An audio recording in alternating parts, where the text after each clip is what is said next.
സത്യമോളെന്തോ വരയ്ക്കുകയാണല്ലോ. എന്തെത്ര കാര്യമായിട്ട് വരയ്ക്കുന്നേ? അതൊക്കെ കണ്ടോ ശാരദാമ്മേ? വരച്ചു കഴിയുമ്പോ ശാരദാമ്മ ഞെട്ടും. ഓഹോ, അങ്ങനെയാണോ? എന്നാ പിന്നെ ഞാൻ ശല്യം ചെയ്യുന്നില്ല, മോള് വരച്ചോ.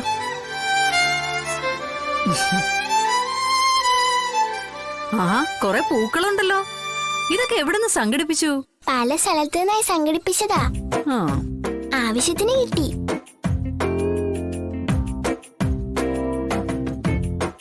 ഇതെന്താ, പൂക്കളാണോ? അങ്ങനെയാണെങ്കിൽ ഓണം വരണ്ടേ? പൂക്കളൊന്നും അല്ല എന്റെ ശാരദാമ്മേ.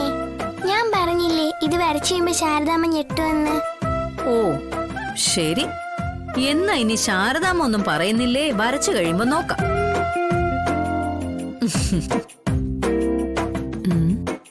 ഇതെന്താ അമ്മേ, ഇവള് മുറ്റത്ത് പൂക്കളിടുന്നോ? ഇവക്ക് ഇത്ര വേഗം ഓണമായോ? വരച്ചു കഴിയുമ്പോ ഞെട്ടൂന്നൊക്കെ അവള് പറയുന്നേ. ഓ, എന്തായാലും പൂക്കളൊക്കെ പറിച്ച് കുറച്ച് കഷ്ടപ്പെട്ടിട്ടുണ്ട്. ഈ കാണിക്കുന്നതും കഷ്ടപ്പാട് തന്നെയാ. ഇവളെന്തായി വരയ്ക്കുന്നത്? അമ്മ ചവിട്ടല്ലേ?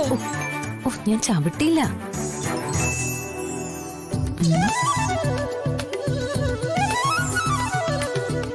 വെൽക്കം. ഇതെന്തിനാ ഈ വെൽക്കം എഴുതുന്നത്? ഇന്നെന്റെ അച്ഛൻ വരും അമ്മേ. അച്ഛനെ എതിരേൽക്കാൻ വേണ്ടിയാ ഞാൻ ഇതൊക്കെ ചെയ്യുന്നേ. ഇന്നലെ രാത്രി സത്യമോൾ ഉറങ്ങിയിട്ടില്ല. ഇങ്ങനെ അച്ഛനെ സ്വീകരിക്കണമെന്നുള്ള ആലോചനയിലായിരുന്നു. ഒടുവില വെൽക്കോന്ന് എഴുതി അച്ഛനെ സ്വീകരിക്കാന്ന് തീരുമാനിച്ചത്. എങ്ങനെയുണ്ട്? അച്ഛൻ ഇഷ്ടപ്പെടുവോ?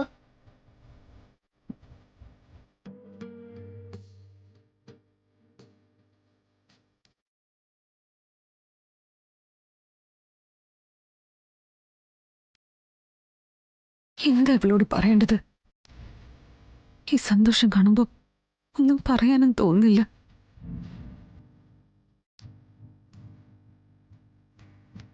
ആ അമ്മേ, അമ്മയുടെ ഒരു കാര്യം ചോദിക്കാൻ മറന്നു. എന്തായിരുന്നു അമ്മ അച്ഛന്റെ പേര്?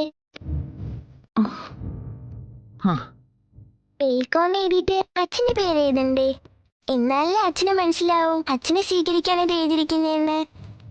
അച്ഛനിന്ന് വരുമെന്നും പറഞ്ഞാ മോളി കാണിച്ചു കൂട്ടുന്നതൊക്കെ. എനിക്കറിയില്ല ഇത് എവിടെ ചെന്ന് അവസാനിക്കുമെന്ന്. അച്ഛൻ വരുമെന്ന് മോളോട് ആരാ പറഞ്ഞത്? ഈശ്വരൻ. ഇന്നലെ അമ്പലത്തിൽ വെച്ച് എന്നോട് പറഞ്ഞു എന്റെ അച്ഛൻ ഇന്ന് വരുമെന്ന്.